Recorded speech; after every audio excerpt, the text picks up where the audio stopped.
ตะเข็บชายแดนเดือดอีกครั้งเนาะเมื่อทหารลาดตระเวนทั้งฝั่งไทยและกัมพูชาได้มาเจอกันแล้วก็มีปะทะคารมกันนิดหน่อยพี่น้องแต่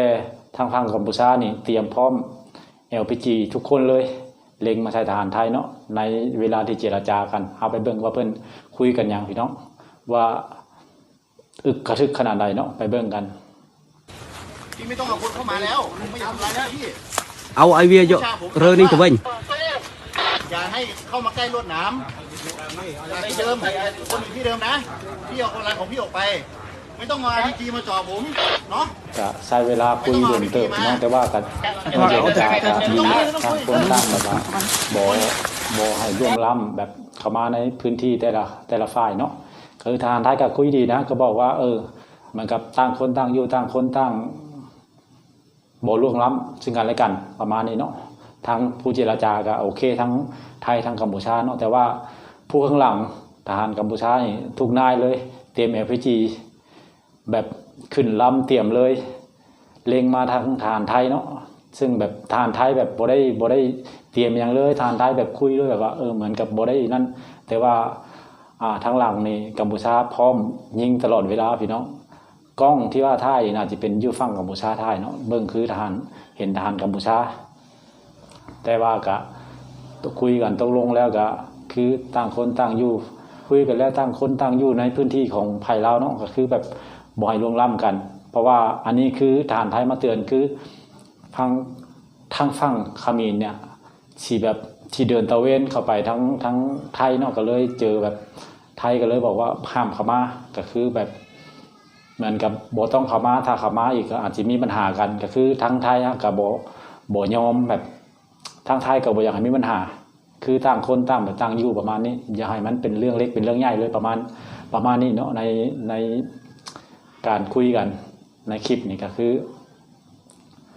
คุยกันประมาณนั้นเนาะแต่ว่าเห็นหลายคลิปที่ลักๆแล้วบ่แม่นว่าดอกเวลาคุยกันเวลาอย่างนี้ส่วนมากทั้งกัมพูชาเนี่ยทหารกัมพูชานี่สิมักจ่อปืนแบบเตรียมแบบขึ้นลำแบบเล็งมาใส่ทหารไทยโดยที่เวลาคุยกันตามมารยาทของการคุยกันเนี่ยของทหารเนี่ยมาเจอกันถ้าเป็นเจรจานะก็คือสิบ่ถืออาวุธหรือถืออาวุธก็บ่ต้องไม่สนใจไปขึ้นลำหรือหยังก็ด้วยหลายๆคลิปเราเห็นก็คือ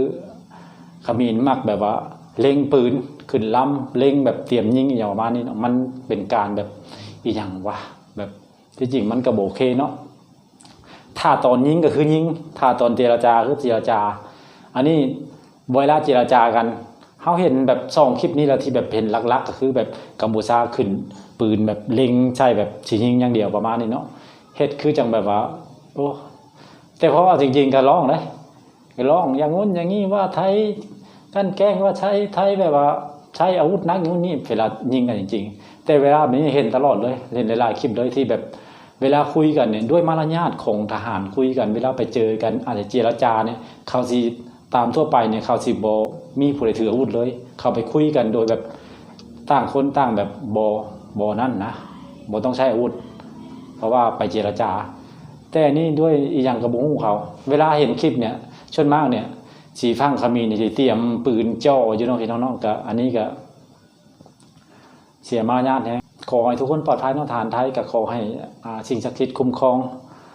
ขอให้ทหารไทยปกปักรักษาพื้นที่ประเทศไทยให้ได้มากที่สุดเนาะพี่น้องเนาะก็ขอเป็นกำลังใจให้เนาะก็ขอบคุณหลายๆที่เข้ามาเบิ่งคลิปไปขอกล่าวคำว่าสวัสดีครับ